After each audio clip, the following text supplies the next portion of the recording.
Hello दोस्तों, आज हम देखेंगे 12 तारीख की सेकंड शिफ्ट का सॉल्यूशन।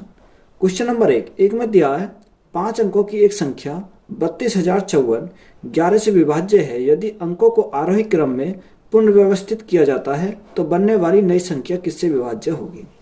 कितनी दे रखी है? 5 अंकों की संख्या। 5 अंक की संख्या कौन सी है हमारी? 32,054, यानी 32,054 हमारी 5 अंकों की संख्या है। ये किससे विभाज्य है? ये हमारी 11 से विभाज्य है, यानी ये संख्या किससे हो रही है? 11 से डिवाइड हो रही है। तो उसने बोला यदि अंकों को क्या लिखा जाए? आरोही क्रम में। आरोही क्रम में सबसे छोटा, फिर उससे बड़ा, फिर उससे बड़ा। तो हम क्या करते हैं? पहले इसको आरोही क्रम में लिखते हैं। जब हम इसको आरोही क्रम में लिखेंगे तो सबसे पहले क्या आएगा? 0 आएगा, उसके बाद 2 आएगा, उसके बाद 3 आएगा, फिर 4 आएगा और फिर क्या आएगा? 5 हमारा यहां से आ जाएगा। तो बनने वाली नई संख्या किससे विभाज्य होगी? देखो, इकाई के अंक पर हमारा 5 है तो हमारा क्या होगा? 5 से तो हमारी डिवाइड होगी। अब ऑप्शन हमारे क्या देखे हैं? 3, 11, 2 और 5। 2 से तो हमारी डिवाइड नहीं होगी। देखो 3 से अगर चेक करते हैं, 3 सत्ते 21, 3 से भी हमारी डिवाइड नहीं होगी। 11, 11 से भी हमारी डिवाइड नहीं होगी। तो हमारी डिवाइड किससे होगी? ये हमारी 5 से डिवाइड होगी। तो 5 हमारा क्या है? इस क्वेश्चन का करेक्ट आंसर है। क्वेश्चन नंबर नेक्स्ट में क्या दिया? 4/5, 8/15, 2/35 का महत्तम समावर्तक क्या है? संख्या हमें दे रखी है 4/5, 4/5, 8/15, 8/15, 2/35, 2/35। इसका हमें क्या निकालना है? इसका निकालना हमें एचसीएफ। देखो, जो हमें निकालना है वही संख्या हम क्या रखेंगे? ऊपर, यानी ऊपर वाली का हम क्या निकालेंगे? एचसीएफ निकालेंगे, और नीचे वाली संख्या का हम क्या निकालेंगे? एलसीएम निकालेंगे। जो हम निकालते हैं वही हम ऊपर लेते हैं और हम नीचे का क्या लेंगे? एलसीएम लेंगे। तो यहां से अगर हम देखें ऊपर का एचसीएफ कितना आ जाएगा? अगर हम एचसीएफ की बात करें तो ऐसी संख्या, बड़ी से बड़ी संख्या जो 2 को भी काटे, 8 को भी काटे और 4 को भी काटे, तो बड़ी से बड़ी संख्या ऐसी कौन सी हो जाएगी? 2 हमारी हो जाएगी। और हमारा एलसीएम 5, 15 और 35, 5, 15, 35 का एलसीएम कितना हो जाएगा? 105 हो जाएगा। कितना हो जाएगा? 105। तो राइट आंसर हमारा कितना हो जाएगा? 2/105 हमारा क्वेश्चन का राइट आंसर हो जाएगा। क्वेश्चन नंबर नेक्स्ट में क्या दिया? 3 महीने में बच्चे का भार 3.2 kg से बढ़कर 6 kg हो जाता है, तो बच्चे के भार में प्रतिशत वृद्धि बताओ। देखो, 3 महीने के बच्चे का जो भार है 3.2 kg है। कितना दे रखा? 3.2 kg से बढ़कर कितना हो जाता है? 6 kg हो जाता है। तो यहां से अगर हम देखें वृद्धि कितने की हो जाती है? यानी 3.2 से बढ़कर 6.2, यानी 2.8 की क्या हो जाती है? वृद्धि हो जाती है। किसके रेस्पेक्ट में हुई? 3.2 के रेस्पेक्ट में हुई। और परसेंटेज हमें चाहिए तो हम क्या करेंगे? गुणा करेंगे 100 से। देखो, पॉइंट से तो हमारा पॉइंट कट गया। 4 से अगर हम काटते हैं तो 7 बार, 4 से अगर हम काटते हैं तो 8 बार, अगर हम 4 से काटते हैं 2 बार, 4 से काटते हैं तो कितनी बार? 25 बार। 25 सत्ते कितना होगा? 175/2। 175/2, 175 को किससे डिवाइड करेंगे? 2 से डिवाइड करेंगे तो हमारा कितना आएगा? 2 अट्ठे 16, कितना बचा? 1 बचा। 2 सत्ते 14, पॉइंट 2 पंजे 10, यानी 87.5 हमारा क्या है? राइट आंसर हो जाएगा। क्वेश्चन नंबर नेक्स्ट में क्या दिया? 2 उम्मीदवारों के बीच एक चुनाव में डाले गए मतों के 64% मत प्राप्त करने वाले व्यक्ति 4,340 मतों से बहुमत से निर्वाचित हुआ। डाले गए मतों की कुल संख्या कितनी है? यह मानते हुए कि सभी डाले गए वैध मत हैं, वोट वैध मत हैं। देखो कितना होता है, यानी हर पोलिंग पे क्या होता है? 100% का होता है, 100% होता है। अब 100% में से 64% मत क्या हुए? जीतने वाले को मिले, यानी 100 का 64% हमें 64 वोट तो मिले जीतने वाले को। यह हमारा कौन है? विनर है। और हारने वाले को कितने मिले? यानी लूजर को जो मिले 100 माइनस 64, तो कितना बचेगा? 36 बचेगा। 36 हमें किसे मिले? हारने वाले को मिले। अगर इनके डिफरेंस की अगर हम बात करें तो डिफरेंस इनका कितना आया? डिफरेंस 64 और 36 का, यानी 28 का डिफरेंस आया। उसको 28 का मान कितना दे रखा? 4,340 दे रखा, 340, यानी 28 का मान 4,340। हमें किसका चाहिए? 1 का चाहिए, यानी 4,340 हमारा किसका मान है? 28 का मान है, 28 का मान है। तो हमें किसका निकालना? हमें निकालना है यहां से 100 का मान। गुणा क्या करेंगे? 100 करेंगे। देखो 28 से काटो, अगर मैं 28 से डायरेक्ट काटता हूं तो 28 से कितनी बार चला जाएगा? 155 बार चला जाएगा। यानी ये चला जाएगा 155 बार मेरा 28 से चला जाएगा। तो 155 गुणा 100, 155 गुणा 100 कितना होता है, यानी 155 और डबल 0, 15,500 हमारा क्या हो जाएगा, राइट आंसर हो जाएगा। तो यही हमारा क्या है, इस क्वेश्चन का राइट आंसर है। क्वेश्चन नंबर नेक्स्ट में क्या दिया, एक वस्तु का अंकित मूल्य क्रिया मूल्य से 25% अधिक है, 10% लाभ अर्जित करने के लिए विक्रिया मूल्य पर कितनी छूट होनी चाहिए। यानी उसने बोला कि क्रिया मूल्य जो है अंकित मूल्य का क्रिया मूल्य से 25% अधिक है, कौन, अंकित मूल्य। यानी हम क्या लिखेंगे, कॉस्ट प्राइस लिखेंगे, और हम क्या लिखेंगे, अंकित मूल्य यानी एमआरपी। कॉस्ट प्राइस हमने माना 100, कॉस्ट प्राइस से कितना अधिक है, 25% अधिक है, तो कितना हो जाएगा 125 हमारा क्या है, एमआरपी हमारा 125 हो जाएगा। उसने बोला 10% लाभ अर्जित करने के लिए विक्रिया मूल्य पर कितना छूट होना चाहिए। देखो 10% का हमें लाभ अर्जित करना किस पे, कॉस्ट प्राइस पर।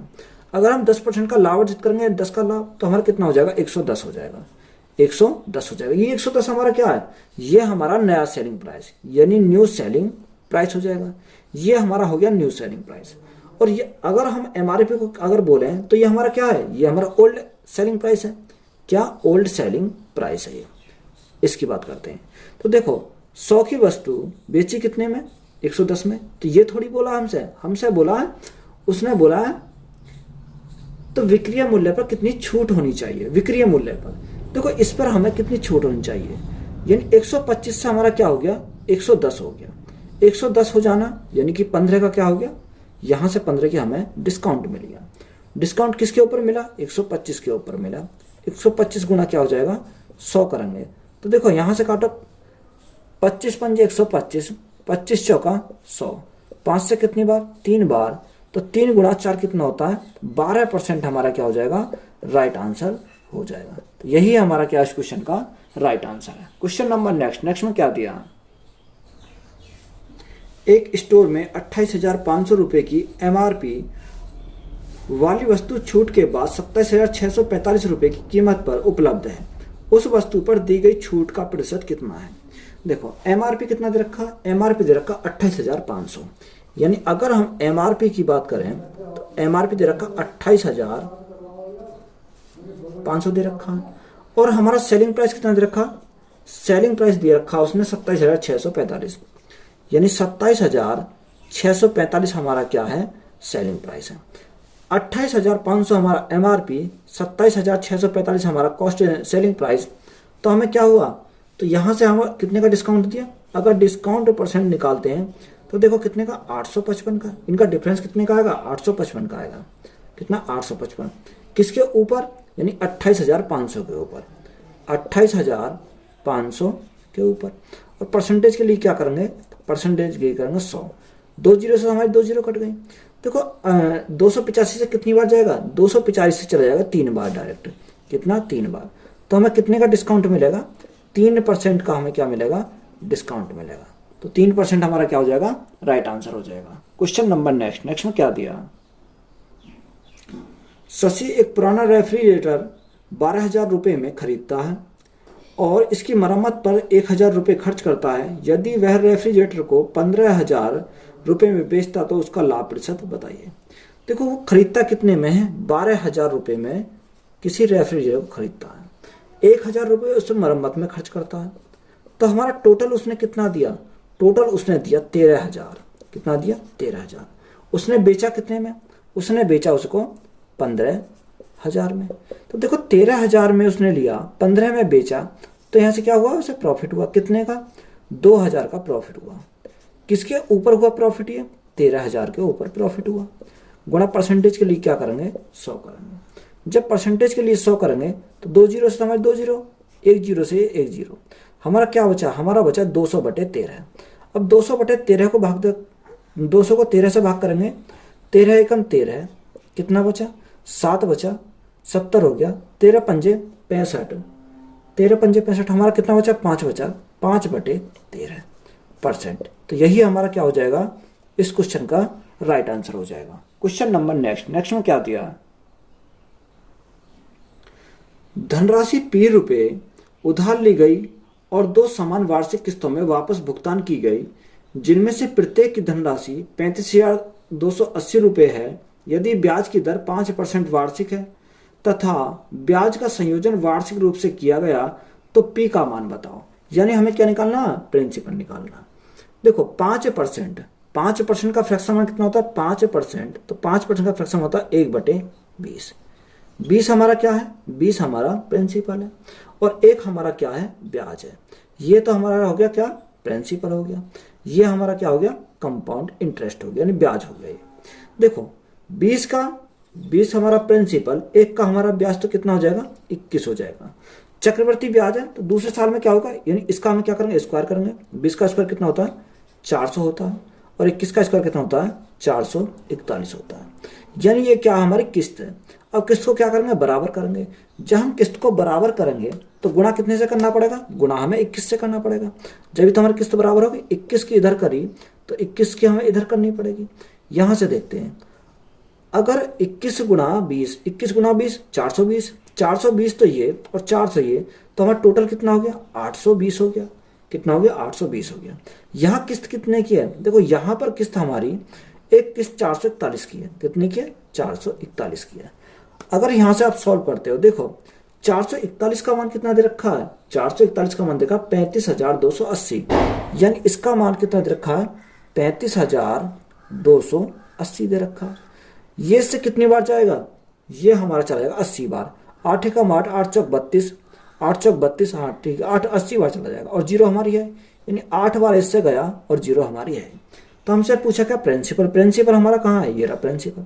जब ये 80 गुना है तो ये भी क्या होगा, 80 गुना हो जाएगा। मल्टीप्लाई करो, 0 0, 8 दूनी 16 का 6 लगा 1, 8 गुना 64, 64 और 1 65, यानी 65,600 हमारा क्या हो जाएगा, राइट आंसर हो जाएगा। तो यही हमारा क्या इस क्वेश्चन का राइट आंसर है। क्वेश्चन नंबर नेक्स्ट में क्या दिया, यदि एक निश्चित धनराशि पर 2 वर्ष के लिए 10% वार्षिक की दर से वार्षिक चक्रवर्ती आधार पर गणना किए गए चक्रवर्ती ब्याज और साधारण ब्याज के बीच का अंतर 464 रुपये है, तो निवेशित की गई धनराशि ज्ञात कीजिए। तो उसने हमसे क्या पूछा, प्रिंसिपल पूछा। देखो हमें टाइम कितना दे रखा है, टाइम दिया उसने 2 साल दे रखा। रेट हमें कितना दे रखा, 10% दे रखा, 10%। अंतर किसका दे रखा, कंपाउंड इंटरेस्ट और सिंपल इंटरेस्ट का। तो सबसे पहले हम क्या करेंगे, सिंपल इंटरेस्ट का रेशो निकाल लेंगे और फिर हम दूसरे में क्या लिखेंगे, कंपाउंड इंटरेस्ट का रेशो निकाल लेंगे, ब्याज का रेशो। तो देखो अगर हम सिंपल इंटरेस्ट निकालते हैं, अगर मैं R इंटू टी करता हूं तो मेरे क्या आएगा, सिंपल इंटरेस्ट का परसेंटेज माना जाएगा, यानी 10 दूनी 20% मेरा यहां से आ जाएगा। कंपाउंड इंटरेस्ट, देखो कंपाउंड इंटरेस्ट में क्या करेंगे, 10% के 2 सक्सेसिव लगाएंगे तो हमारा 10 के कितने होते हैं, अगर सक्सेसिव लगाएंगे तो हमारा होता है 21%, यानी कितना हो जाएगा, कंपाउंड इंटरेस्ट हो जाएगा हमारा 21% हो जाएगा। देखो सिंपल इंटरेस्ट 20%, कंपाउंड इंटरेस्ट 21%, तो इनका डिफरेंस कितने का आया, अगर हम डिफरेंस की बात करें तो डिफरेंस हमारा आया 1% का। तो 1% का मान कितना दे रखा है, उसने 1% का मान दे रखा है 464 रुपये, 464 रुपये 1% का मान है। हमें किसका निकालना, हमें निकालना 100% का मान। जब 1% का मान 464, तो हमें किसका निकालेंगे, 100% का मान निकालेंगे। तो 100% कितना होगा, 464 और 2 जीरो हमारी ये आ जाएंगे। तो 46,400 हमारा क्या हो जाएगा, बिल्कुल राइट आंसर हो जाएगा। क्वेश्चन नंबर नेक्स्ट में क्या दिया, संख्या 36, 48 और 90 का चतुर्थ अनुपाती ज्ञात कीजिए। यानी देखो संख्या कितनी दे रखी है, 36 दे रखी है, 48 समानुपात 90, चतुर्थ अनुपात को मैंने मान लिया कितना, x है। तो हम यहां पर क्या करते हैं, देखो अंदर अंदर की गुणा करते हैं, अंदर अंदर की, और बाहर बाहर से गुणा करते हैं। तो यहां से मुझे क्या निकालना, x निकालना। तो x इजिकल टू मेरे क्या आएगा, 48 गुणा 90, 48 गुणा 90 हो जाएगा। बटे में क्या आएगा, बटे में हमारा 36 आएगा, क्योंकि इसकी मल्टीप्लाई x के साथ लगेगी, तो क्या जाएगा, 36 आएगा। अब देखो काटो, 9 से काटो, अगर 9 से 10 बार, 9 से कितनी बार, 4 बार, 4 से कितनी बार जाएगा, 4 एकम 4, 4 दूनी 8।